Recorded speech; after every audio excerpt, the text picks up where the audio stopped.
Today on the channel, I'll be talking about Google's recent change to reduce the minimum number of users required to run remarketing or audiences.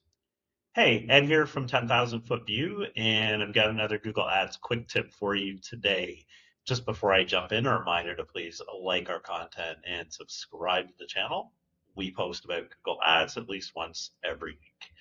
Okay, so as I indicated off the top, Google has just reduced the minimum audience size required to run remarketing or target an audience segment for that matter with campaigns. And that applies to display, search, and video. I know video is not shown here, but YouTube is included in this change. And its number of users over 30 days has been reduced from 1,000 to 100. So is this good, bad, or otherwise? It kind of depends. And by the way, I want to mention that Google did reduce the minimum audience size requirements for customer lists. So if you upload a list of customers or subscribers, you only need 100 there to qualify as well. Okay, so back to what I was saying. Is it good, bad, or otherwise? So it's definitely good when you don't have enough users as it stands today to run a campaign. So say you have a customer list that's only 250. In the past, of course, you could not target that. You could also not use it as an exclusion list. So it definitely offers advertisers more flexibility in terms of having those different lists. And I think exclusions are really nice because oftentimes you do have a small list of like converters, and to be able to exclude those in a small list is beneficial.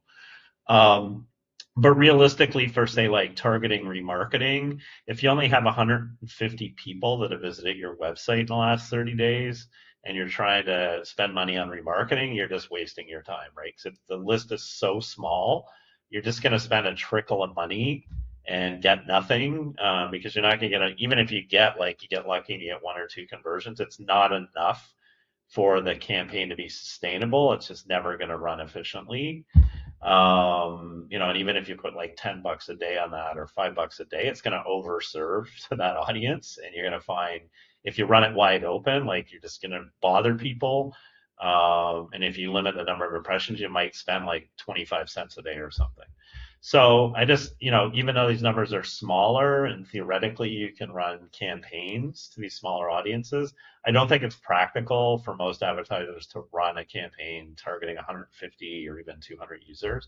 Really, 1,000, 2,000 for remarketing is kind of the minimum number. You want to be in multiple thousands realistically to have a remarketing campaign.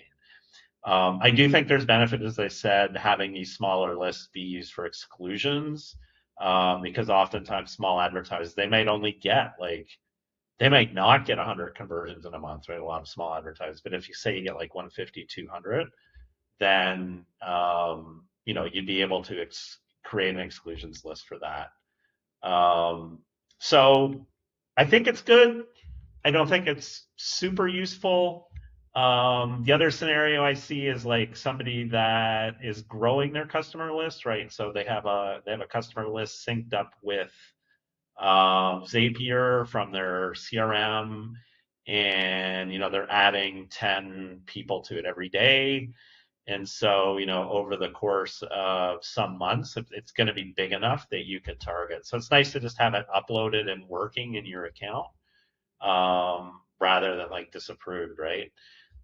So I think it's good. It's not a big deal, but it's something. So just something to be aware of, because it is a change. So if you're accustomed to waiting for 1,000 people, before kicking off remarketing, you could do a little sooner. But yeah, not big news. Anyway, hopefully you found this video useful for what it's worth. That's it for me today. I will see you next time.